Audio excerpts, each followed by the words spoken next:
দেখবেন কোন কোন ব্যক্তি আছে কিছু অন্যায় করবার পর মনে মনে অনুতপ্ত হয়। কি বাবা ভুল বললাম? অনুতপ্ত হয় না? কোন ব্যক্তি দেখবেন রাগের বশে ক্রোধে একটা অন্যায় করে ফেললো, আর সেই অন্যায় করবার পর পরে কিন্তু ভুলটা বুঝতে পারে, আর ভুলটা বুঝতে পেরে নিজে অনুতপ্ত হয়। তো আজকে লক্ষ্য করেন অন্ধ ধৃতরাষ্ট্রের তেমন দশা। যেই নেই আজকের ভীমকে একেবারে হৃদয়ে ধরে যখনই ধুলোর মতো গুঁড়ো করে দিল, অন্ধ ধৃতরাষ্ট্র নয়ন জলে বুকু ভাসাইয়ে বলে, কৃষ্ণ রে,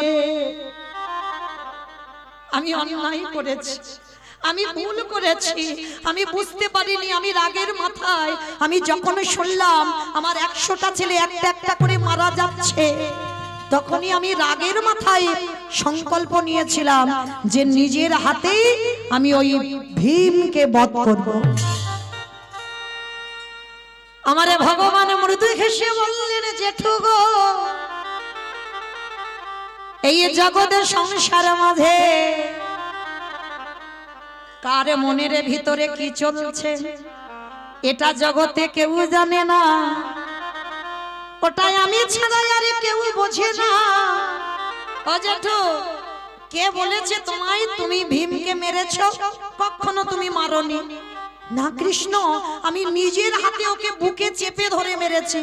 বলে, দূর, ভীমকে মারোনি। দেখবে এইবার আসলে ভীমকে এনে দাঁড় করিয়েছে। সর্বঙ্গে যখন হাত বুলিয়ে দেখলো সত্যিকারের ভীম দাঁড়িয়ে আছে, অন্ধ ধৃতরাষ্ট্রকে দিয়ে বলল, কৃষ্ণ রে, আজ আমি জেনে গেলাম তুই সত্যিকারের ভক্তের ভগবান। কিরে? বলে, জেঠু, তুমি ভাবলে কি করে কৃষ্ণ ভক্তকে নিধন করা যায়? এই জগতে যার সঙ্গে কৃষ্ণ রয় তার কি কোনোদিন অপমৃত্যু হয়? পারবে না। তুমি কৃষ্ণ ভক্তকে নিধন করতে পারবে না। কৃষ্ণ, তুই কি করে জানলি? বলে, আমি জানবো না?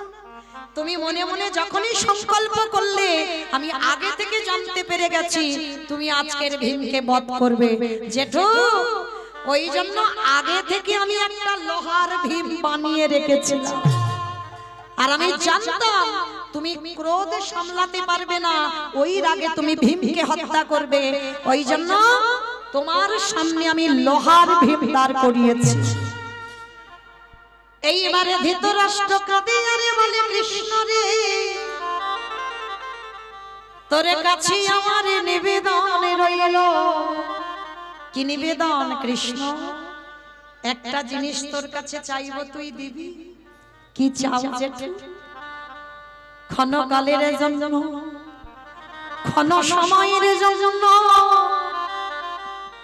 তুই আমার দৃষ্টি শক্তিটা ফিরাইয়ে দে। ও, তুমি পৃথিবীর আলো দেখবে না? পৃথিবীর আলো দেখবো না। কৃষ্ণ রে, তুই যে আমার পঞ্চ পাণ্ডবদের সঙ্গে রইলি, তোর ভুবন মঙ্গল ভুবন রূপখানা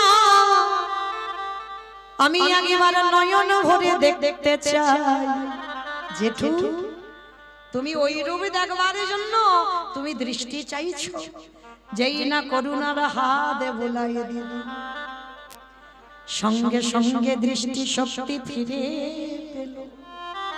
আর যেই না দৃষ্টি পেল সঙ্গে সঙ্গে বলছে, কৃষ্ণ, আর একটা জিনিস চাই। আবার এই তো তুমি চোখ চাইলে, চোখ দিলাম, আবার কি চাও? বলে, আর একটা জিনিস। কি চাও বলো? এই বাবাই করলো সত্য, আজ আমি যাব তোর পাশে। শাশুড়ির স্বামী দাঁড়িয়ে আছে, যাদের সেই নয়ন হয়নি, শুধুমাত্র বৌমার জন্য আমার ওই প্রতিচ্ছবি থাকতে পারলো না। আমার সত্যমাকে বামে নিয়ে আমার গিরিধারী দাঁড়িয়ে আছে। শাশুড়ি মা স্বামী সাক্ষাতে দর্শন করলো। দর্শন করে ওই বৌমার চরণ দুখানা জড়িয়ে ধরে বলল, ধন্য। এতদিন আমরা জানতাম ভগবানকে ডাকলে পাওয়া যায় না, কিন্তু আজ আমাদের চৈতন্য হয়ে গেল। আজ থেকে আমরা কেউ ভগবানের চরণ সেবা করব না। আজ থেকে বৌমা আমি তোমার চরণ ভজন করব। নিতাই গৌর প্রেমানন্দে হরি বল হরি বল। তাহলে ভগবানের প্রতি সর্বদা বিশ্বাস রাখতে হবে মা। আর বিশ্বাস যদি রাখা যায়, ভগবান তোমার সামনে ঢাল হয়ে দাঁড়ায়। যদি বলো তার প্রমাণ আছে, কুরুক্ষেত্রের মাঠে বাবা যখন ওই গান্ধারীর একটা একটা করে সন্তান প্রাণ হারাচ্ছে, কথাগুলো বলছিল কে? সঞ্জয় দিব্য নয়নে দর্শন করে অন্ধ ধৃতরাষ্ট্রকে বর্ণনা করেছিল। ভালো করে এই জায়গাটা শুনবেন, বিশ্বাসটা কেমন বস্তু হয়। ভগবানকে ডাকলে পাওয়া যায় না? যায়। আজকে যখনই একটা একটা করে ছেলের মৃত্যু খবর পাচ্ছে অন্ধ ধৃতরাষ্ট্র, আর অন্ধ ধৃতরাষ্ট্র চোখে দেখতে পাই না, কিন্তু বাবা হৃদয়টা জ্বলে যাচ্ছে। কেন? একটা একটা করে ছেলের মৃত্যু খবর যখন পাচ্ছে, দুর্যোধন উরুভঙ্গ হয়েছে, দুঃশাসনের বক্ষ চিরে রক্ত পান করেছে ভীম, ওই একটা একটা কথা শুনছে আর সর্ব অঙ্গটা যেন আগুনের মতো জ্বলে যাচ্ছে। এত ক্রোধ এসে গেল অন্ধ ধৃতরাষ্ট্রে, রেগে গিয়ে ডাক দিয়েছিল, বিদুর বিদুর যাও, এক্ষুনি তুমি আমার কাছে আমার ভীমকে ডেকে পাঠাও।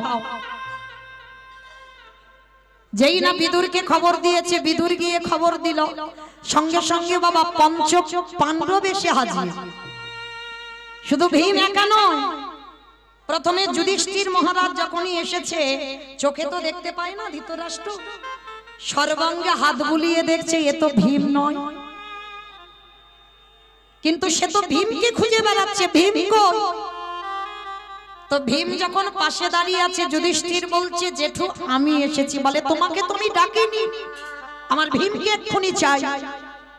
কেন বাবা এরকম করে বলছে? ভিতরে তো আগুন জ্বলছে, ওই যে 100টা ছেলে মরেছে, সেই আগুন এত জ্বলছে, সেইটা সহ্য করতে পারছে না। তা যেই না ভীম পাশে ছিল, এবার ভীম আসবে, সঙ্গে সঙ্গে ভক্ত বাৎসল্য ভগবান, যেই না ভীমই আমার ধৃতরাষ্ট্রের কাছে যেতে যাবে, আমার ভগবান হাত দিয়ে সরিয়ে দিয়ে আর একটা নতুন ভীমকে দাঁড় করিয়েছে। আর যেই না ভীমকে দাঁড় করিয়েছে, ভীম কি করেছে? দাঁড়িয়েছে তো বটে, অন্ধ তো, ওই ধৃতরাষ্ট্র দেখতে পাচ্ছে না, দুটো হাত দিয়ে ভীমকে জড়াইয়ে ধরেছে। আর এমন জড়িয়ে ধরেছে বাবা, সে ধুলোর মতো গুঁড়ো হয়ে গেছে। আর যেই না ধুলোর মতো গুঁড়ো হয়ে গেল, সঙ্গে সঙ্গে অন্ধ ধৃতরাষ্ট্র কাঁদছে। কেন কাঁদছে? এটাই বাস্তব বাবা। দেখবেন কোন কোন সময়, রাধে একটা কথা বলি মা, আমার ভক্ত চরণে একটা নিবেদন। আপনারা জানেন আজকের আমাদের শেষ রজনী, প্রসাদেরও ব্যবস্থা আছেন, প্রত্যেকে প্রসাদ পাবেন, দূর দূরান্ত থেকে ভক্তরা যারা এসেছেন সবাই প্রসাদ পাবেন। কিন্তু তার আগে আমার দাদা ভাইদের হয়ে, বাবাদের হয়ে আপনাদের কাছে একটা নিবেদন। আমার ভাইরা, দাদা ভাইরা আপনাদের কাছে যাবেন, যার যেমন সামর্থ্য আছে, যার যেমন ক্ষমতা আছে। আমি জানি কয়েকদিন ব্যাপী কীর্তন হচ্ছে বাবা, অসম্ভব, কিন্তু এই রকম কীর্তন মুর্শিদাবাদ, নদিয়া, বাংলাদেশ, মালদহ জেলায় হয়, যেটা আমাদের উস্তির এলাকায় এই রাধা গোবিন্দ মন্দিরে হয়, যে প্রতিদিন এই রকম কীর্তন। তো জানি আপনাদের একটু কিন্তু বোধ হয়, তবু তো আজকের দিনটা শেষ দিন, আর কালকে থেকে কেউ আপনাদের কাছে যাবে না ভিক্ষা ঝোলা নিয়ে, আবার 1 বছরের জন্য অপেক্ষা করতে হবে। আর এই 1 বছরের মধ্যে কে থাকবে আর কে যাবে এটা তো বলা যায় না। তাই আমার কমিটি দাদা ভাইরা আপনাদের কাছে যাবেন, আর তাদের হয়ে আপনাদের কাছে নিবেদন, প্রত্যেকে কিছু না কিছু, যতজন ভক্ত আছেন, যারা খাওয়া দাওয়া করে চলে গেল তাদের কথা বাদ দাও, ওরা তো আসেনি কীর্তন শুনতে, ওরা একটু দেখতে এসেছে আর একটু খেতে এসেছে। তো যাই হোক, যারা চলে গেছে তাদের বাদ দিলাম, যে কজন আছেন আপনাদের কাছে নিবেদন, আপনাদের কাছে যাবেন আমার ভাইরা, দাদা ভাইরা, যার যেমন ক্ষমতা আছে আপনারা একটু ওদের আঁচলে দেবেন। একটা কথা মনে রাখবেন, ব্যাংকে টাকা রাখলে নমিনও রাখতে হয়, আর এখানে তো নমিনও রাখতে হয় না। 1 টাকা দিলে সেটা তোমার, কিন্তু ওই 1 টাকার বদলে ভগবান যে কত কত লাখ টাকা তোমায় পৌঁছে দেবে সেটা কল্পনাও করা যাবে না। কারণ এরা পেটে খাওয়ার জন্য নেয়নি, ধর্ম কাজের জন্য নিয়েছে, ভগবত সেবার জন্য। তাই প্রত্যেকের কাছে এই দামোদর মাসে, সেই তো দামোদর মাসের আমাদের শেষ, তো যেহেতু আমাদের প্রত্যেকের নিয়ম কিছু না কিছু করা, একটু সাধুগুরু বৈষ্ণব সেবা দেওয়া, সবাই যদি পেরে নাম উঠি, সবার কাছে নিবেদন, আমার ভাইরা যাচ্ছেন প্রত্যেকে কিছু না কিছু ওদের আঁচলে দেবেন। নিতাই গৌর প্রেমানন্দে হরি বল হরি বল। তো মাইরা যারা যারা দেবেন দেখবেন যেন একটু ঝনঝন আওয়াজটা না হয়, কেমন? একটু বেশি বেশি দিও, যেহেতু আমি তার কীর্তনিয়া নয়, আপনাদের কাছে কীর্তনিয়া নয়, বাইরে কীর্তনিয়া, আপনাদের কাছে আমি একজন, এই কমিটি দাদা ভাইদের মধ্যে আমি একজন, মানে একেবারে আপনাদের কাছের মানুষ। কীর্তনিয়া বলা ভুল হবে, মানে ঘরের লোক, সব ঘরের লোক, তাহলে কীর্তনিয়া নয়। তাহলে চলো প্রত্যেকে দেবেন, কিন্তু কেমন, যদি অল্প কিছু হয় সবাই দেবেন। নিতাই গৌর কৃষ্ণ প্রেমানন্দে হরি বল হরি বল। নমো ত্রিকাল সত্যায়, নমো ত্রিকাল সত্যায়,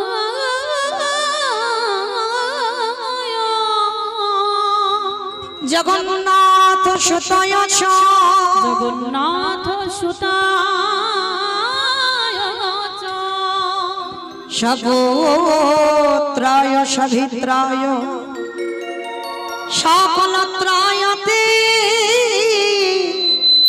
নমো নমস্তে। সকলত্রায়তে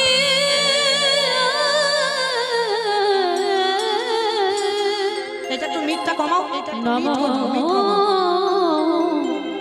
নমস্তে। এই জীবের নিস্তার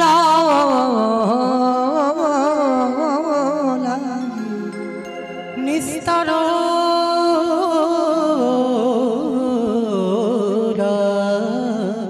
আমাদের নন্দ সুত হরি, আমাদের নন্দ সুত হরি, ভুবনে প্রকাশিত হলো, এই ভুবনে প্রকাশ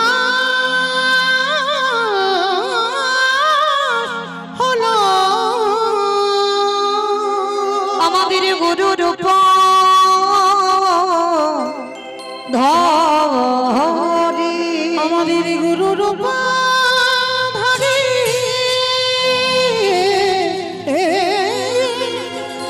আমাদের গুরু রূপ ধরি, আমাদের গুরু রূপ রাধে। ধরি। জনিতাই জয় রাধেশ্যাম, জয় জগন্নাথ, জয় মহাপ্রভু, হরে কৃষ্ণ, জয় রাধে জয় রাধেশ্যাম।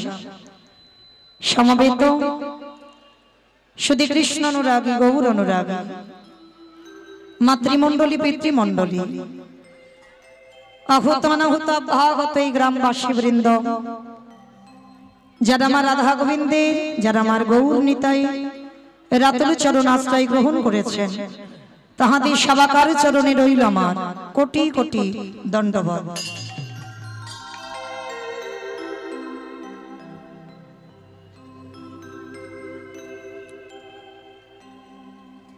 তারপরে জানাই এখানে যত সাধুগুরু ব্রাহ্মণ বৈষ্ণব আছেন, তাহাদের পাদ পদ্মে রইল আমার কোটি কোটি দণ্ডবত।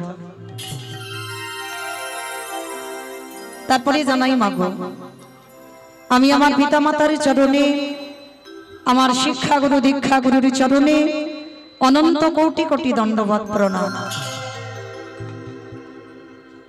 তারপরে যাদের কথা না বললে বাবা সব থেকে বড় ভুল হবে, সব থেকে বড় অপরাধ হবে।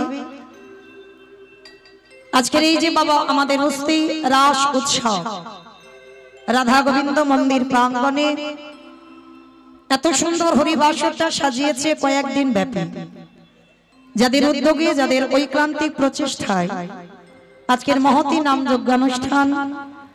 আমার মতো অধম কীর্তনীয় মৌমিতা ঘোষ, আমি আমার সম্প্রদায়ের তরফ থেকে সর্বাগ্রে যাদের উদ্যোগে কীর্তন, যাদের প্রচেষ্টায় কীর্তন, তাদের চরণে জানালাম কোটি কোটি দণ্ডবত প্রণাম। এটা শুধু বাবা আমি আমার ব্যক্তিগত মতের কথা বললাম, কিন্তু আমার বিচারে মনে হয় বাবা, জগতে আমরা যত যত কীর্তনিয়া আছি, প্রতিটা কীর্তনিয়ার কর্তব্য বাবা, আগে যাদের উদ্যোগে কীর্তন হয়, যারা দাঁড়ে দাঁড়ে ভিক্ষা করে, যারা মাসের পর মাস মাধুকরী করে, কেউ 1 টাকা, কেউ 2 টাকা, কেউ 5 টাকা, কেউ 10, 50, 100, যে যেমন পারে ভিক্ষার আঁচলে দেয়। শুধু দেয় না বাবা, তার আগে বাবা মুখ নাড়াও অনেকের খেতে হয়। এমনি এমনি হরিনামের জন্য তুমি ভিক্ষা করবে আর হরিনামের জন্য ভিখারি হবে বাবা, মুখ নাড়া খাবে না, তা বললে তো হবে না। অনেকে কটু কথা বলে এই হরিনামের জন্য যারা আয়োজন যারা করে। তো আমি আমার ব্যক্তিগত মতে মনে হয় কীর্তনের প্রারম্ভে যদি প্রণাম দিতে হয়, আগে তাদেরকে দাও যারা শুধু নিজেদের কথা ভাবে না, গোটা সমাজের মঙ্গলের জন্য যারা হরি নাম যজ্ঞের আয়োজন করে। তো আমার মতো অধম কীর্তনিয়া একটু উলুধ্বনি ভাইরা,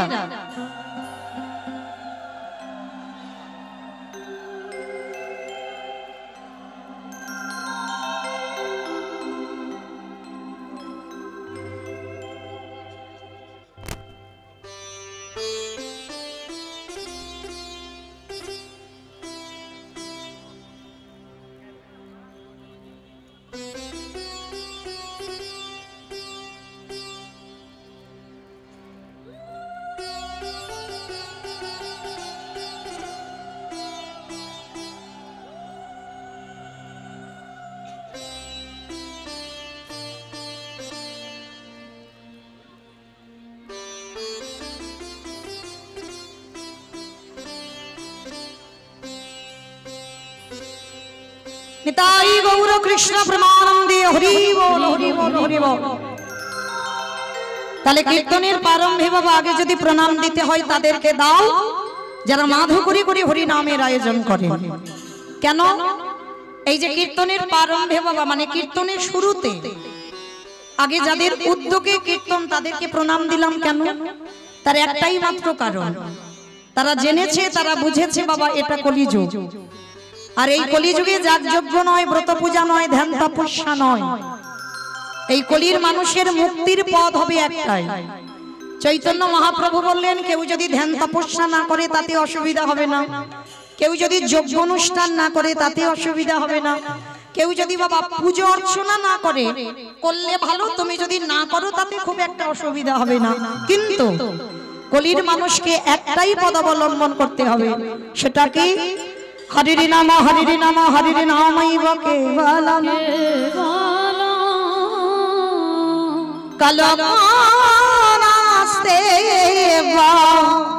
নাস্তে নাস্তে গতির গতির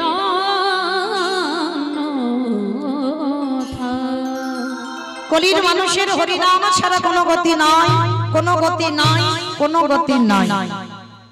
কি মাইরা আপনারা প্রশ্ন করবেন, মৌমিতা কদিন ভোর কীর্তন শুনছি, সব কীর্তনিয়া এসে ওই একটাই কথা বলে, বলে হরিনাম শোনো, হরিনাম গাও, একাদশী করো, ভগবানের চরণে তুলসী দাও, তুলসী গাছে জল দাও। ও ছাড়া কীর্তনিয়াদের কোনো কথা নাই। ও যত যত কীর্তনিয়ার মুখে শুনবেন সবাই ওই একটাই কথা বলবে। কিন্তু মায়েরা একটা কথা বলে দিই, কীর্তনিয়ারা বলবে আর আপনারা শুধু কানে শুনে বাড়িতে চলে যাবেন হবে না। যে কথাটা বললাম একটু হৃদয়ঙ্গ করতে হবে না? সবার আগে মনে রাখতে হবে বাবা, কীর্তন বিষয়টা হচ্ছে একটু নারকেলের মতো। আমার নারকেল দেখেছো তো? তাহলে তা দেখবো নি, গ্রামাঞ্চলের মানুষ বলে সবাই নারকেল দেখেছে। তাহলে নারকেল যারা যারা দেখেছি বাবা, বাইরে একটা খোসা থাকে, খোসাটাকে ছাড়ালে কি নারকেল পাবে? ভিতরে গিয়ে দেখবে আরো বেশি শক্ত। তাহলে শক্ত জিনিসটাকে ভাঙতে হবে, তারপরে যদি ভিতরে সাদা রঙের শ্বাসটা টেনে ছাড়াতে পারো, তারপরে যদি আস্বাদন করতে পারো, তাহলে বুঝবে তুমি নারকেলের স্বাদটা কেমন। এই কীর্তন বিষয়টা বাবা ঠিক এই রকম, মানে উপর থেকে কীর্তন শুনলে হবে না, তলিয়ে ভাবার নাম তত্ত্ব, একটু ভিতরে যেতে হবে। আর কীর্তন আসরে বসে যত ভিতরে যাবে তত কীর্তনের রস পাবে। তাহলে এই যে আমরা কীর্তনিয়ারা বলছি হরি ভজন করো, হরি ছাড়া গতি নাই, সত্যি কি গতি আছে মা? ভালো করে বিচার করে দেখেন, যে যত বড় ধনী হও না কেন, যার যত টাকা থাকুক না কেন, যার যত অর্থ থাকুক না কেন, কেউ যদি সারা জীবন দিল্লি বম্বে কাটায়, কেউ যদি সোনার পালঙ্কে ঘুমায়, কেউ যদি টাকার বিছানায়ও ঘুমায়, তবু মনে রাখতে হবে বাবা, পৃথিবীতে এরা তোমার কেউ আপন নয়।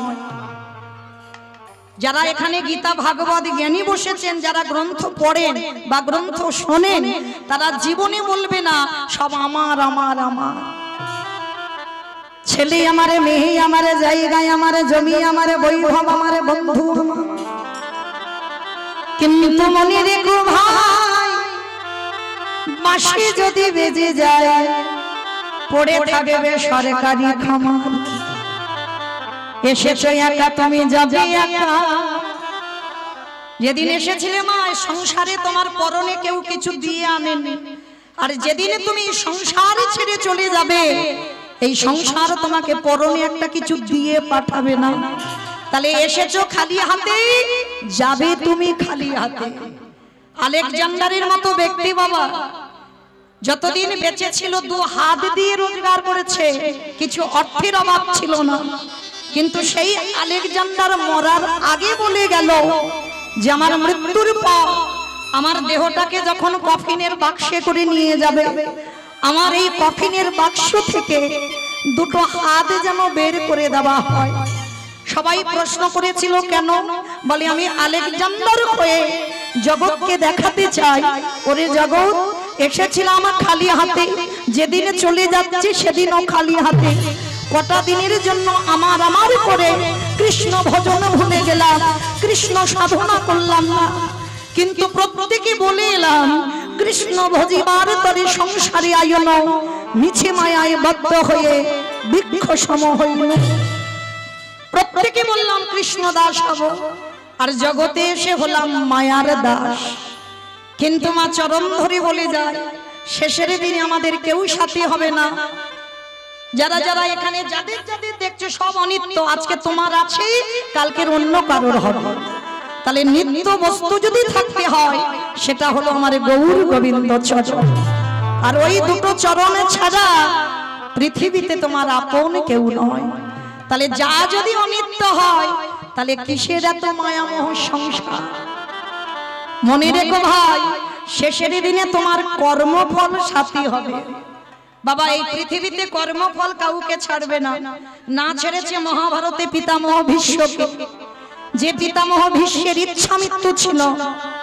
ভালো করে ভেবে দেখেন, যারা মহাভারত জ্ঞানী, যারা রামায়ণ পড়েন, মহাভারত পড়েন, ভীষ্মের মতো ব্যক্তি 58টা দিন সরসজ্জায়, 1-2 দিন নয়। তাহলে যে ভীষ্ম সারা জীবন ব্রহ্মচর্য পালন করলো, সংসারের থেকেও সংসারের কাদা গায়ে লাগেনি, নিজে সংসার করেনি, কিন্তু বাবা কাঁধে কোলে পিঠে করে ছেলে পুলেদের মানুষ করলো। সেই পিতামহ ভীষ্ম 58টা দিন সরসজ্জায় পড়েছিল। ছেড়েছে বাবা কর্মফল? ছাড়েনি। তাহলে আপনারাই বিচার করে দেখেন, ত্রেতা যুগে রঘুপতি রামচন্দ্রকে সরযূ নদীর জলে প্রাণ ত্যাগ করতে হলো। ভগবান কৃষ্ণচন্দ্রকে 125 বছর বয়সে জরা ব্যাধির তীরে দেহ ত্যাগ করতে হলো। আমার চৈতন্য মহাপ্রভুকে 48 বছর বয়সে দেহ সম্বরণ করতে হলো। তাহলে এই জগতে সংসারী বাবা ভগবানকে কর্ম ছাড়েনি, আর আপনারা আমরা তো তুচ্ছ, আমাদের ছেড়ে দেবে মনে করেছো? তাহলে শেষের দিনে আমাদের কর্ম যাবে। কতদিন তুমি ধর্ম কাজে যুক্ত আছো, কতদিন তুমি সাধু সঙ্গ করলে, কতদিন গুরু চরণ আশ্রয় করলে, কতদিন যাবত তুমি একাদশীর উপবাস করছো, কতদিন তুমি ওই সনাতন ধর্মের মানুষ হয়ে সনাতন ধর্মটাকে বজায় রাখতে চেয়েছো। এই ভালো ভালো কর্ম আমাদের সাথে যাবে। তবে মা আমি মৌমিতা, আমার একটা গ্যারান্টি আছে, আর একজন আমাদের সাথী হবে। তবে জানি না আপনাদের উস্তি এলাকায় নিয়ম আছে কিনা, তবে আমার আধার মানিকে নিয়ম আছে। রাধে কি জানো তো, মানুষের মৃত্যুর পর সাথে কিছু দাও বা না দাও, দুটো জিনিস ভাড়া করতে হয়। বলো তো দুটো জিনিস কি? এক হলো খোল আর এক হলো করতাল। আর পিছনে দেহটাকে নিয়ে যখন বের করবে বলবে না বলো হরি হরি বল, বলো হরি হরি বল। কি গো মা তোমাদের এলাকায় হয় তো? এখানেও হয়। তাহলে এই জায়গাটাই বিচার করে দেখেন, লাখ লাখ টাকা খরচা করে দুর্গা পূজা হলো, লাখ লাখ টাকা খরচা করে কালী পুজো হলো, লক্ষ্মী পূজা হলো, এত এত পূজা অর্চনা করে বাবা, পূজা ভালো হয়। আর যেদিন বিসর্জন হয় ধুমধাড়াক্কা ডিজে বাজনা, মানে এমন ডিজে বাজনা বাজে বাবা, এমন ডিজে বাজবে বাবা যেন হার্ট ব্লক হয়ে যাবে, এমন নাচানাচি হয়। তাহলে এইগুলো চেতনা বাবা, তাহলে সেটাও তো মা। তাহলে মাকে যখন জলে ফেলতে যাচ্ছ,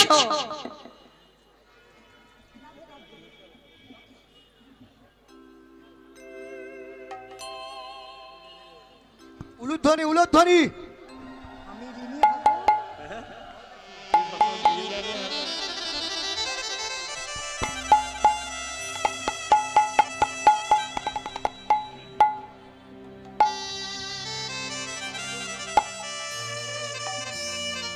নিতাই গৌর কৃষ্ণ প্রেমানন্দী হরি বল হরি বল হরি বল। তাহলে বাবা এই জগতের সংসারের শেষের দিনে যেদিন আমরা ঠাকুর বিসর্জনে যাচ্ছি লরিতে করে ডিজে বাজনা বাজালাম, আর যেদিন আমাদের দেহটা বিসর্জন হবে সেদিন কি বাবা লরিতে করে একটা ডিজে বাজালে হতো না? হওয়ালে হতো। তাহলে হওয়াচ্ছি না কেন? এই জায়গায় চৈতন্য মহাপ্রভু শিক্ষা দিলেন, ওরে কলিরজি ভালো করে পিছনে চেয়ে দেয়, এলি খালি হাতে যাচ্ছিস খালি হাতে, যতই আমারে আমারে করে মরিস না কেন, শেষের দিনে কেউ তোর সঙ্গী হবে না। তাহলে সাথী হবে কর্মফল, আর কে সাথে যাবে? যাত্রা, নাটক, ফাংশন, থিয়েটার কিছু যাবে না। যাবে কে? এই হরি নামে যাবে।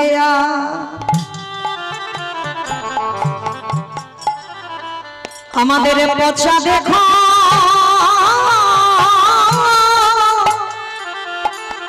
দেহ যাবে, যেদিন তুমি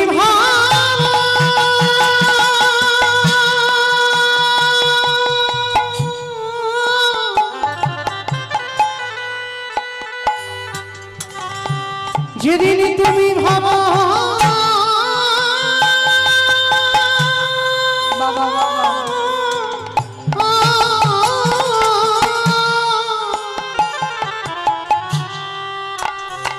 যেদিন তুমি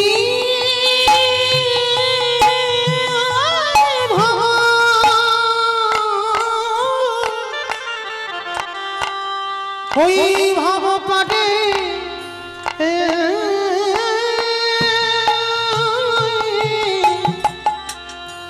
পড়ে যাবে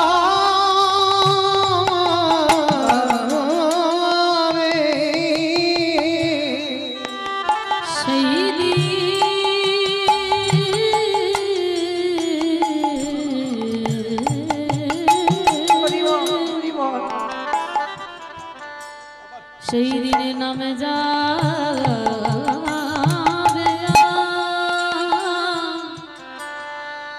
এই পচা দেহ।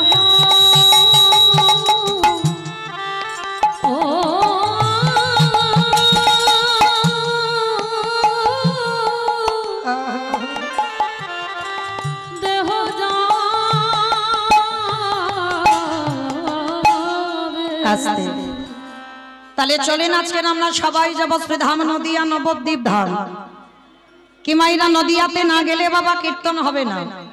সে যত বড় বড় কীর্তনিয়া আসুক না কেন, নদিয়ায় যদি আমার গৌরকে ডাকা না হয় কীর্তন হবে না। কেন না, সংকীর্তন পিতা শ্রীকৃষ্ণ চৈতন্য, সংকীর্তন যজ্ঞে তারে যেই ভজে সেই বড় ধন্য। তাহলে যাতে আমাদের সবার মঙ্গল হয়, মঙ্গলের জন্য চলেন একটু নদিয়ায় যাব। কি মাইরা সবাই নদিয়ায় যাবেন তো? সবাই যাবেন? বাহ, চলো একটু ঘুরে আসি। তবে দেহগুলো নিয়ে রাত্রিবেলা যাব না, দেহ থাক, মনগুলো নিয়ে যাব সুরধনী গঙ্গায়। আর সুরধনী গঙ্গায় গিয়ে দেখব সত্যতে নারায়ণ, ত্রেতাতে রাম, দ্বাপরে কৃষ্ণ, কলিতে হলো গৌরাঙ্গ। আর যেদিন আমার প্রভু নদিয়ায় এসেছিল, নদিয়ার অবস্থাটা কেমন ছিল জানো? বৈষ্ণব মহাজনেরা বৈষ্ণব পদ লিখছে, বাবা কত সুন্দর কথা দেখো। ওগো নদিয়া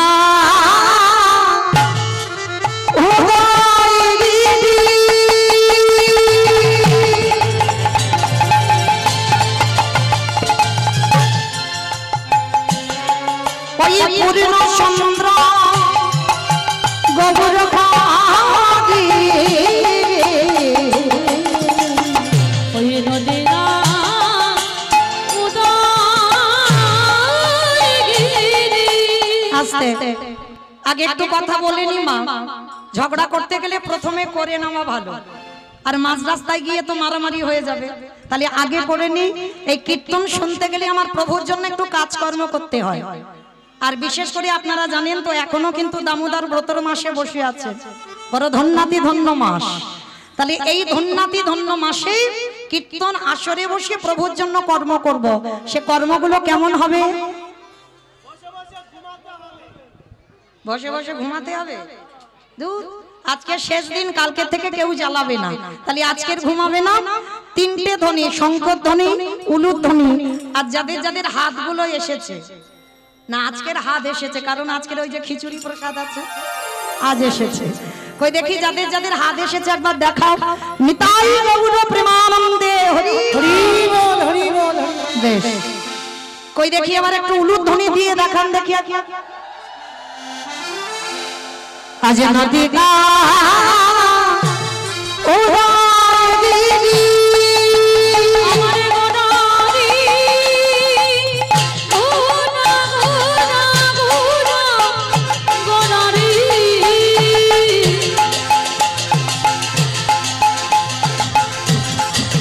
গোনা গোনা গোনা গোনারি গোনা গোনারি।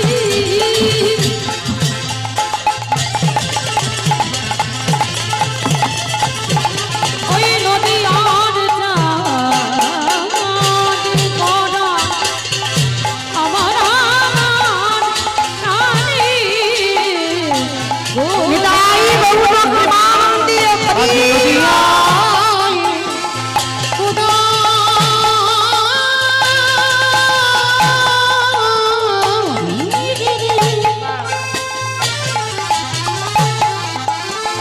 পূর্ণ চন্দ্র গৌর হারি কৃপা করে হইল জুলা। আজ কৃপা করে হইল আজ কৃপা করে হইল ইউরা ওই না সোনার নদিয়া গৌর উদয় খালা। সোনার নদী গৌর গায়ে হল ওই না রাধা প্রেমে আস্বাদিতে নদিয়াতে উদয় হল এই গলির জীবে উদ্ধারিতে নদিয়াতে উদয় মুখে জয় রাধে শ্রী রাধে নদিয়াতে উদয় হল নিতাই গৌর হরি। নদিয়াতে উদয় হল নদিয়াতে উদয় হল আজ কৃপা করে হইল আস্তে। অমাইরা এবার কথা হবে না, এবার একটু আমি কথা বলবো, আপনারা মন প্রাণ দিয়ে শ্রবণ করবেন, কেমন?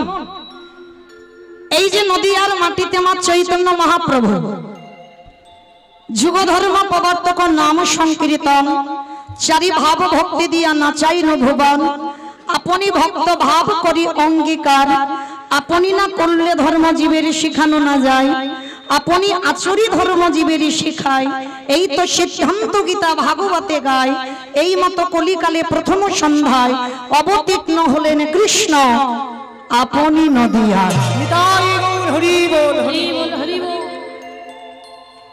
ভগবান জগৎকে বোঝাতে চাইল, নিজে কিন্তু ভক্ত হয়েছে। মা চৈতন্য মহাপ্রভু ভগবান হয়ে কিন্তু নদিয়ায় আসেনি, ভক্ত হয়ে নদিয়ায় এলো।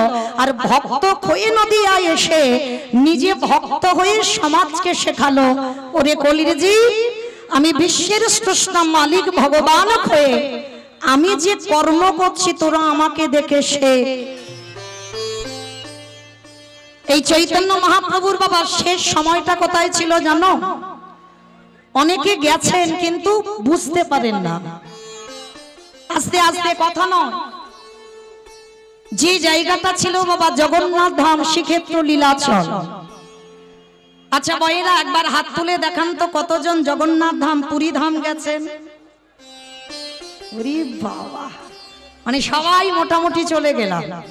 আচ্ছা কতজন গম্ভীরা দর্শন করেছেন? একবার হাতটা তুলে দেখান। বেশ। আচ্ছা কতজন সিদ্ধ বকুল দর্শন করেছেন? একবার দেখান। আর কতজন সমুদ্রে ঢেউ খেয়েছেন? একবার দেখান। হ্যাঁ দেখেছো তো, এই হচ্ছে সমাজ। পুরী ধামে গেলাম আমরা, এতজন ভক্ত হাত তুললাম। সমুদ্রে পাল্টি খেলাম বাবা, ওখানে 4 দিন যদি থাকি কম করে 3 দিন পাল্টি খেয়েছি। আর লক্ষ্য করেন এদিকে গম্ভীরা চিনলাম না, এদিকে সিদ্ধ বকুল চিনলাম না। অনেকে হরিদাস ঠাকুরের সমাধিটা দেখেছে, কিন্তু হয়তো দেখেছো মনে রাখতে পারো। কিন্তু এটাই বাবা আমরা কলির জ্ঞান অন্ধ। যে জায়গাগুলো বড় মূল্যবান, যে জায়গাগুলো পরশ করলে আমাদের মতো মনুষ্য জীবন ধন্য হয়ে যায়, সেই জায়গাগুলোই আমরা পদধূলা দিতে চাই না বাবা। এই যে মহাপ্রভু অন্তিম সময় মানে শেষ সময় যেখানে কাটাতো, যে জায়গাটার নাম হচ্ছে গম্ভীরা, আর ওখানের মানুষরা বলে রাধাকান্ত মঠ। এই রাধাকান্ত মঠের পাশেই আছে বাবা সিদ্ধ বকুল। দেখবেন একটা বকুল গাছ, এখনো গিয়ে দেখবেন পৃথিবী যতদিন থাকবে ততদিন গিয়ে দেখতে পাবে এই সিদ্ধ বকুল গাছ। দেখবে মা গোড়াতে কোনো মাটি নেই, কোনো মাটি নেই, কিন্তু এখনো নতুন করে আবার গাছের ডালপালা জন্মায়, আবার নতুন করে গাছটা যেন বেঁচে ওঠে। কি করে হয়? যে গাছের কোনো গোড়াতে মাটি থাকে না, যে গাছের ভিতরে বাবা কোনো শস্য জাতীয় কোনো বস্তু থাকে না, সে কি করে বাঁচে? কিন্তু আগে তো আমাদের জানতে হবে ওই সিদ্ধ বকুলটার জন্মটা কিভাবে হয়েছে। তারপরে তো এই সিদ্ধ বকুলের জন্ম যেমন তেমন ভাবে হয়নি বাবা। এই পৃথিবীর মাটিতে সব থেকে নাম জপ বেশি করতো বাবা নামাচার্য হরিদাস ঠাকুর। ওনার মতো নাম জপ কেউ করতে পারেনি, কোনোদিন করতে পারেনি। বড় মূল্যবান কথা মা, একটু মন প্রাণ দিয়ে আস্বাদন করবেন কেমন? এই যে হরিদাস ঠাকুর প্রতিনিয়ত যেখানে সিদ্ধ বকুল গাছ আছে, তখন বকুল গাছের জন্ম হয়নি, বকুল গাছে জন্মাবার আগে হরিদাস ঠাকুর প্রতিনিয়ত ওখানে বসে বসে নাম জপ করত। আর ভক্ত কাকে বলে জানো? শিখে না। এই হরিদাস ঠাকুর এই আঠা মাখিয়ে রুটি বানিয়ে তারপরে সেকে খাবে না।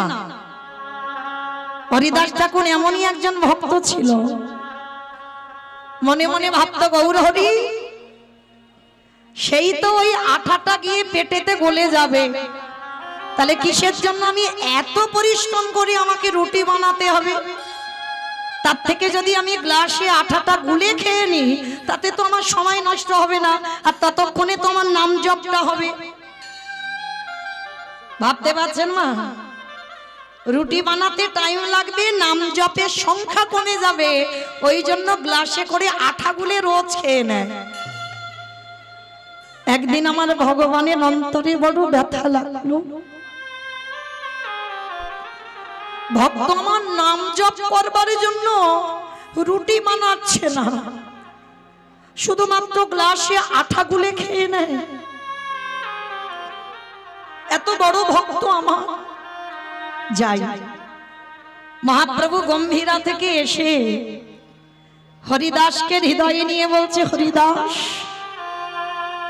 শোনো, তুমি এই যে প্রতিদিন এইভাবে নাম জপ করো, তোমার খাওয়া ঠিক হয় না।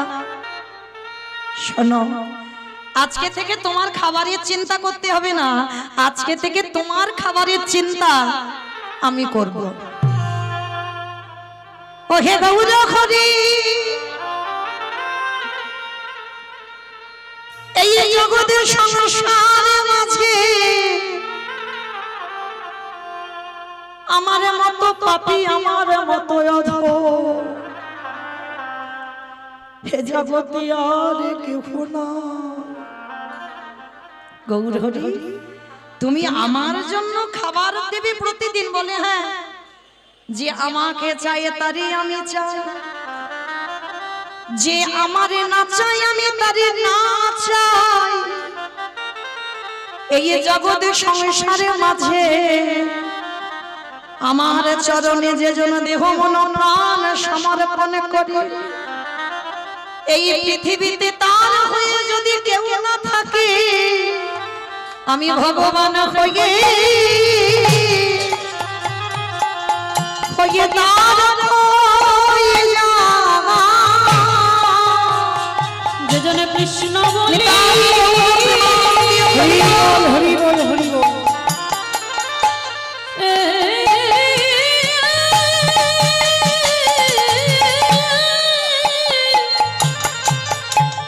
যে জনে কৃষ্ণ বলি একেবারে কাঁদিতে পারে, আমি জীবনের মতো তার হয়ে যায়। তা মহাপ্রভু রোজ ওই গম্ভীরা থেকে মা জগন্নাথের কাছে যায়, আর জগন্নাথের যে সকালবেলার প্রসাদ আমার মহাপ্রভু হাতে করে নিয়ে আমার হরিদাসকে খাইয়ে দিয়ে যায়, এটা নিত্য কর্ম।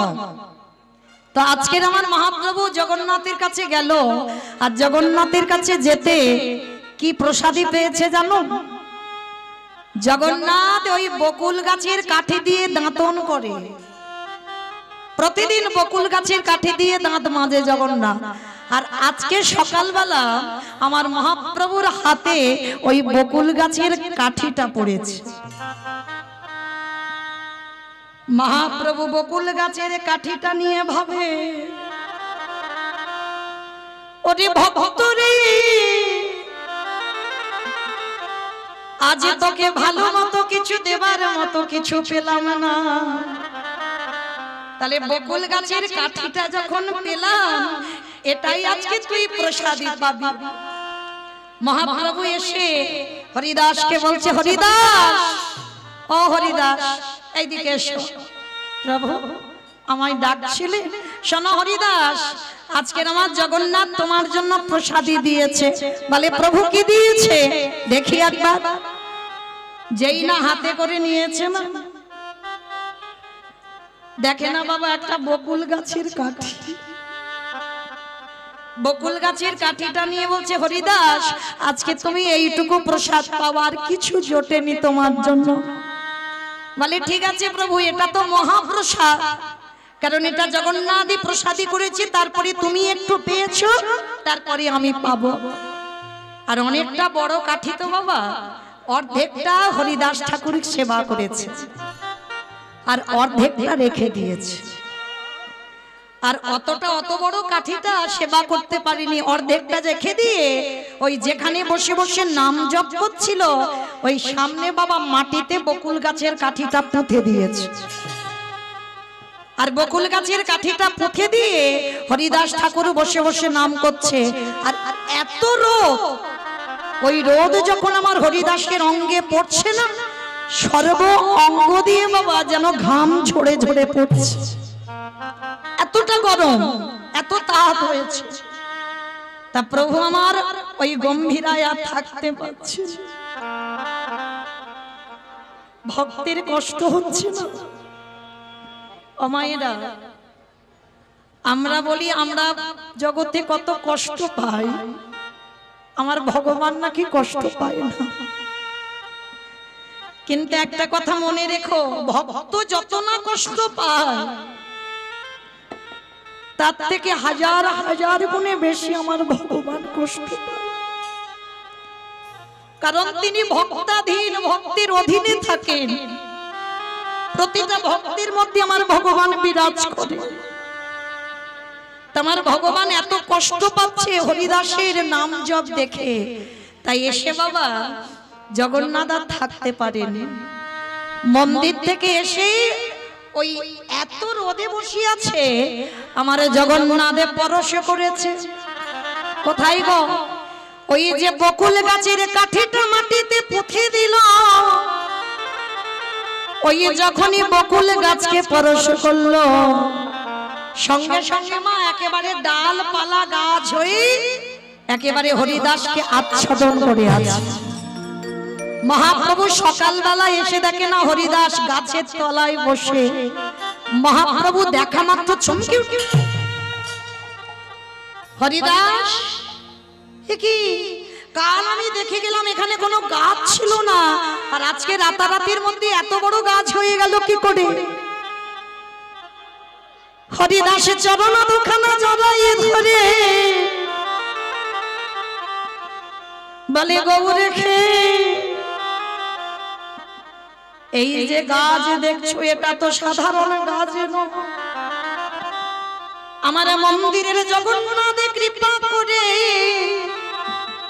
ওই গাছটাকে পরশ করে বকুল গাছ করে দিল, যাতে আমার ভক্ত যেন কষ্ট না পায়। আজকের হরিদাসকে প্রভু আমার বুকে নিয়ে বলল, ও হরিদাস, এই জগতে অনেক ভক্ত আমার আছে বটে, কিন্তু শোনো শোনো হরিদাস, তোমার মতো করে প্রেমে দিয়ে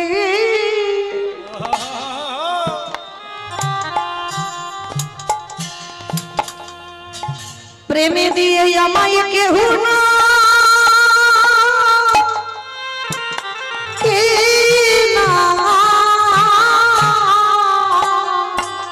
সবাই মন্ত্রে তন্ত্রে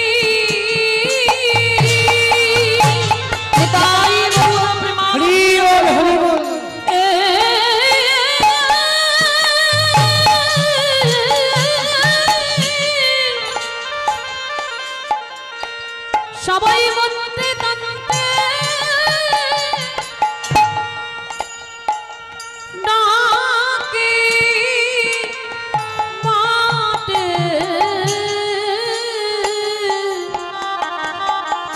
কিন্তু তোর মতো এমন প্রেম দিয়ে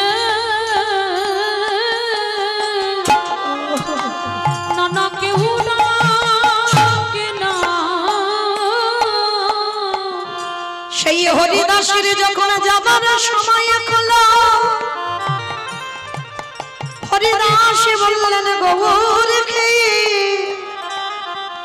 ইমান আমায় তুমি বিদায় দাও, চিরজনমের মতো তোমার চরণে ছেড়ে আমি যেতে চাই। আস্তে ও মায়েরা, যদি ভগবানকে কোনোদিন ভালোবাসো, এইভাবে ভালোবাসো, তুমি ভগবানকে ছেড়ে চলে যাবে, কিন্তু আমার ভগবান কোনোদিন ভক্তকে ছেড়ে যায়। আর যদি কোনোদিন ভগবানের কাছে কিছু চাইবার থাকে, আমি অধম বাবা, আমি ভজনেরও কিছু বুঝি না, যদি কোনোদিন কিছু চাইবার থাকে ভগবানের কাছে, একটাই বস্তু চাইবে। কি চাইবে জানো? বিজয় সরকার একটা গান লিখেছে বাবা, এই বিজয় সরকারের গানের ভাষাগুলো একটু শ্রবণ করবেন। তোমার নামে নিতি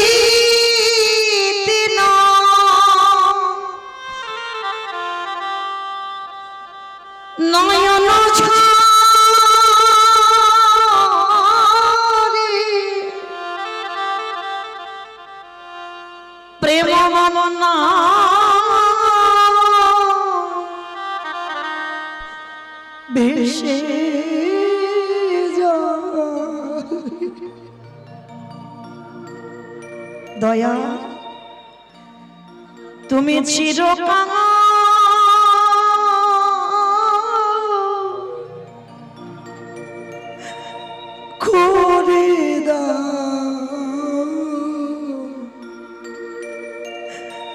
করে দাও ধরা তোমার নামে নিতে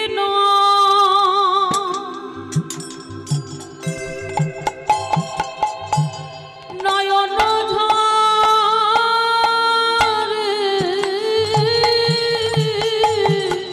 ভগবানের কাছে কোনদিন ধর্ম হতে ছিল না।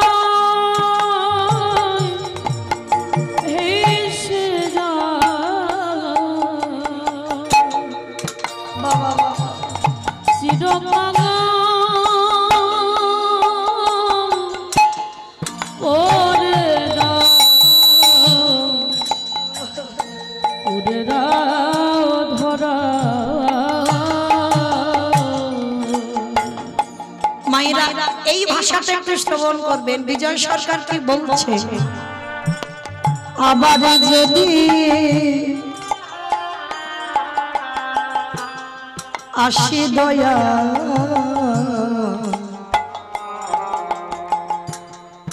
এ ভব সংসারে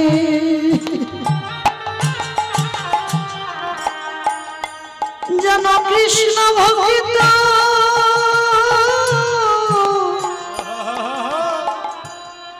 মায়ের গর্ভে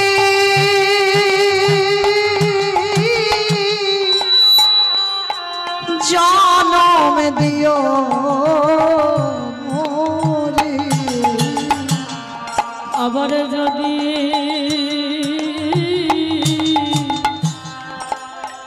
আসি দয়া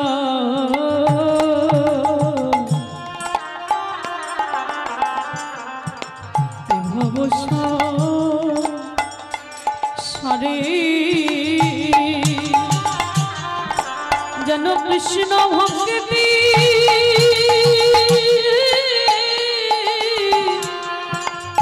মায়ের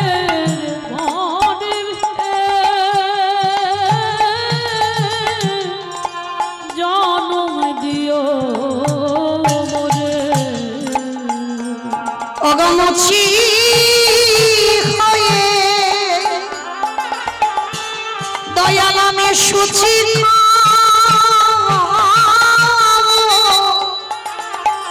সেদিন মতি হয়ে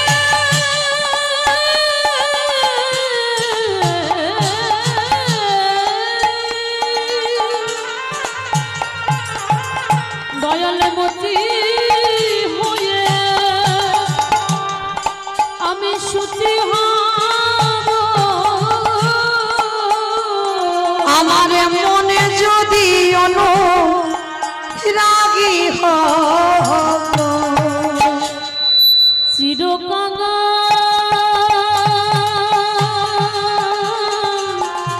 করে দাও নিতাই গৌর প্রেমানন্দে হরি বল হরি বল হরি বল।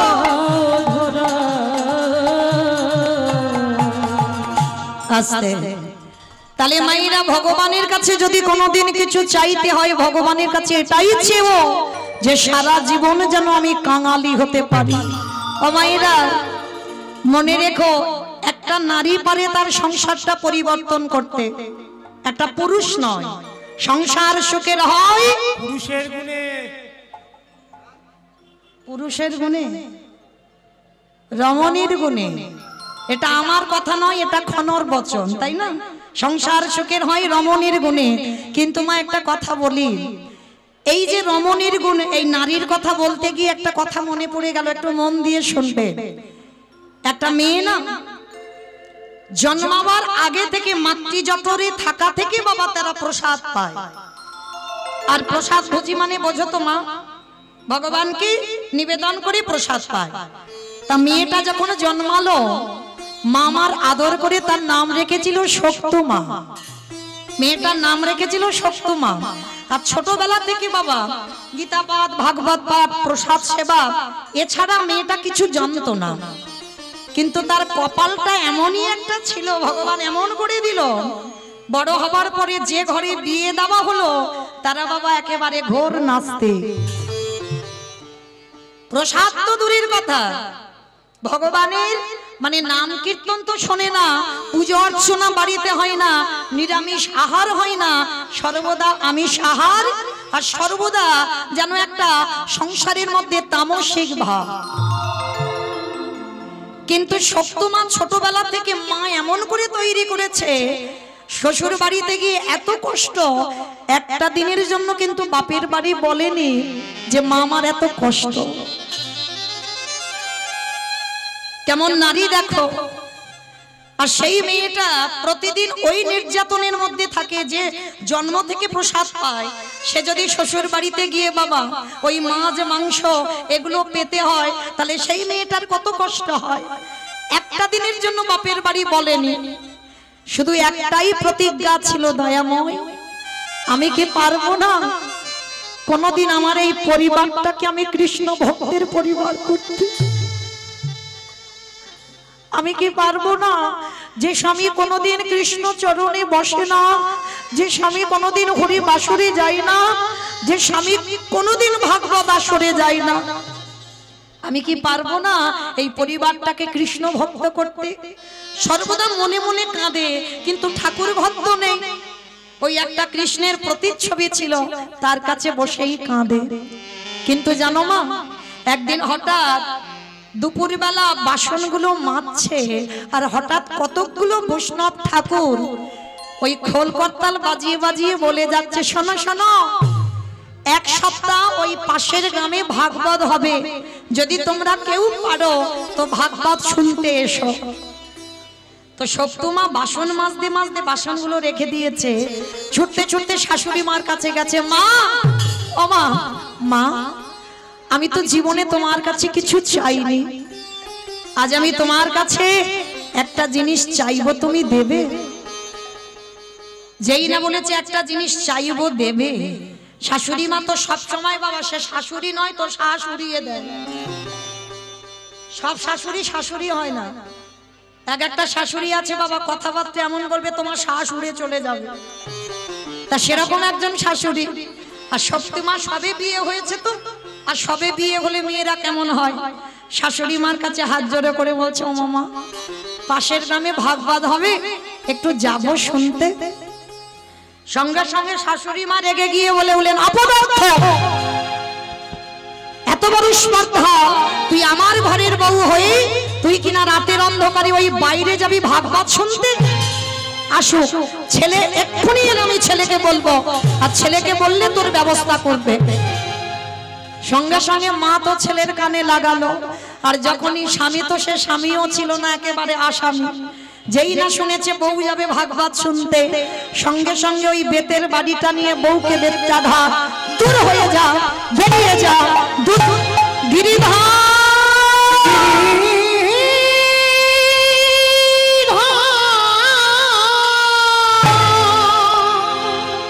এত মারা মেরেছে, মেয়েটার সর্বঙ্গ দিয়ে রক্ত ঝরছে, ঘরের মধ্যে রেখে দিল দরজা বন্ধ করে। আরে সপ্তমা বসে বসে কাঁদছে আর বলছে, গিরিধর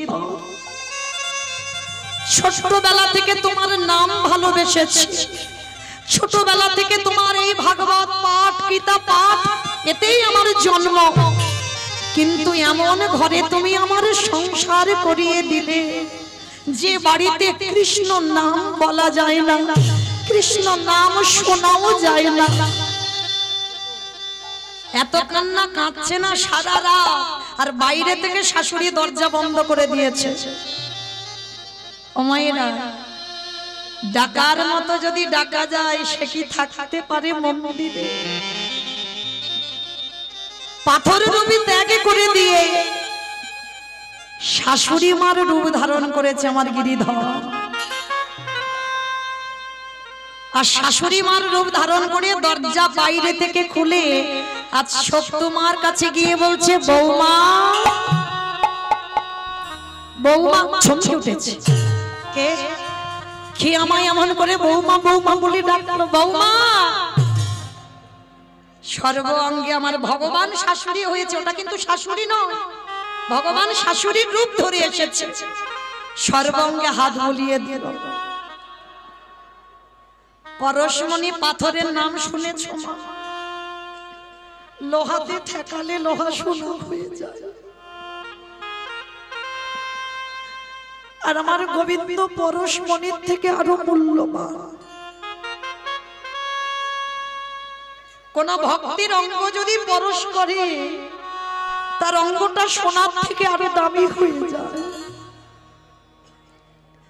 যেই না শক্তমার অঙ্গে হাতটা দিয়েছে ভগবান শাশুড়ি সেজে, সব জ্বালা যেন নিমিষে জুড়িয়ে গেল। মা, ও মা, এইবার শাশুড়ি হয়ে বৌমার মাথায় হাত দিয়ে বলছে, বৌমা, আমার ছেলের দ্বারা মার খাইয়েছি, বড় ব্যথা লেগেছে না, কাঁদিস না, কাঁদিস না।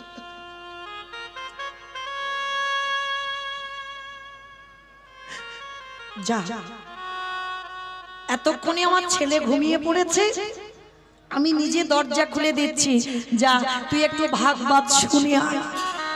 যেই না ভগবান শাশুড়ি হয়ে বলেছে ভাগবত শুনে আয়, শক্তিমা তো চমকে উঠেছে। মা, তুমি আমায় অনুমতি দিচ্ছ আমি ভাগবত শুনতে যাব? হ্যাঁ দিচ্ছি। আমি ভুল করে বলে ফেলেছিলাম ছেলেকে, আর আমি এই ভুল করব না। যা মা, যা, তাড়াতাড়ি যা, ছেলে ততক্ষণে ঘুমাচ্ছে, ওর উঠতে উঠতে তুই ততক্ষণে চলে আসবি, যা। শাশুড়ি মার অনুমতি পেয়ে শক্তিমা চলে যাচ্ছে। আর শোন শোন বৌমা, ওই ফিরবার সময় আমার জন্য একটু প্রসাদী নিয়ে এসো। শক্তিমার মনে আনন্দ, আর ছুটতে ছুটতে ওই যেখানে ভাগবত হচ্ছিল ওই ভাগবত আসরে গেছে। আর যখনই ভাগবত আসরে গেছে, সারা রাত ভাগবত শুনেছে, সারা রাত নিত্য কীর্তন করেছে, আর সকালবেলা প্রসাদীটা নিয়ে বাড়িতে যাবে। আর ওদিকে আসল শাশুড়ির তো ঘুম ভেঙে গেছে ভোরের বেলা।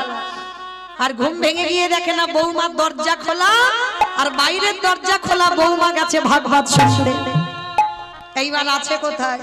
শাশুড়ি মা তো রেগে বসে আছে দরজার ধারে, ছেলের কানে লাগিয়ে দিল, ছেলেও রেগে বসে আছে, বলে আসুক ওই বৌমা আজকের ঘরে, ওকে সারা জীবনের মতো ঘর থেকে বের করে দেব। আর শক্তিমা তো কিছু জানে না গো, সে তো জানে আমার শাশুড়ির অনুমতি নিয়ে এসেছে, কিন্তু শাশুড়ি যে ওটা নয় সেটা শক্তিমা জানে না। প্রসাদীটা হাতে করে নিয়ে ছুটতে ছুটতে, আর যেই না দরজাতে পা দিয়েছে শাশুড়ি মা বলে উঠলেন, দাঁড়া, তোর এত বড় স্পর্ধা, তুই আমার অনুমতি না নিয়ে, আমার ছেলের আদেশ বিনা তুই গেলি কিনা ওই ভাগবত শুনতে? দেখাচ্ছি মজা তোর, দাঁড়া। মা, এটা তুমি কি বলছো? আমি ঘরে কাঁদছিলাম, তুমি আমার কাছে গিয়ে বললে যে জামা তুই ভাগবত শুনে আয়, তুমি আমার সর্ব অঙ্গে হাত বুলিয়ে দিলে, তুমি আমায় নিজে বললে প্রসাদ নিয়ে আসতে, আমি তো তোমার জন্য প্রসাদ নিয়ে এসেছি। বিশ্বাস করো মা, আমি মিথ্যা বলছি না, তুমি আমার অনুমতি দিয়েছো, তারপরে আমি গেছি। তবে রে, এত বড় মিথ্যা কথা, দেখাচ্ছি মজা তোর, দাঁড়া। আবারও সকালবেলা বেতের বাড়ি নিয়ে বৌমাকে বেচ্চা ঘা, দূর হয়ে যা, বেরিয়ে যা, গিরিধর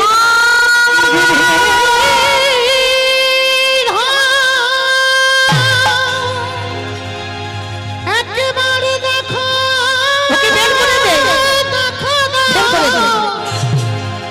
ওগো তুমি নাকি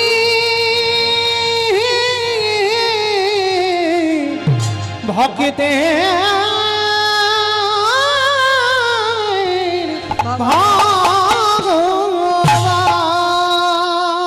যেই না বললেন ওকে গলা ধাক্কা দিয়ে বের করে দে। ভক্ত বাৎসল্য ভগবান মন্দিরের ওই প্রতিচ্ছবির মধ্যে বসে আছে। কে বলেছে গো চিত্রপটে ভগবান থাকে না? সত্যমাকে এতবার মারল, সর্ব অঙ্গ দিয়ে রক্ত ঝরছে। গিরিধর, তোমারে ভালোবাসলে যে এত কষ্ট পেতে হয় যদি জানতাম, আমি কোনোদিন তোমায় ভালোবাসতাম না। এত মারা মারলো। এই বাসি বাসি কাপড় পরে আছে কাচবে কে? এঠো বাসন পরে আছে মাজবে কে? ঘর বাড়ি পরিষ্কার করবে কে? ওদিকে আমার ভগবান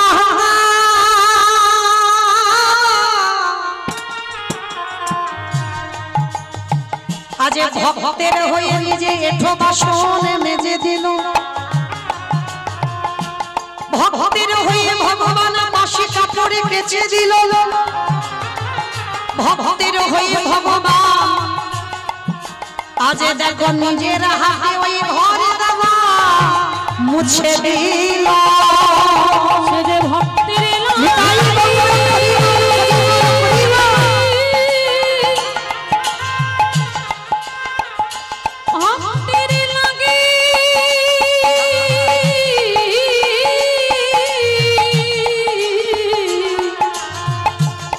ভক্তের লাগি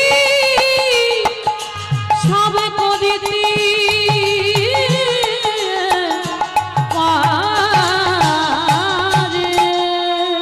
শাশুড়ি মা গিয়ে যেই না দেখা মাত্র সঙ্গে সঙ্গে চমকে উঠে কি আমার কল ধারে এত এঁঠো বাসন ছিল কে মেজে দিল?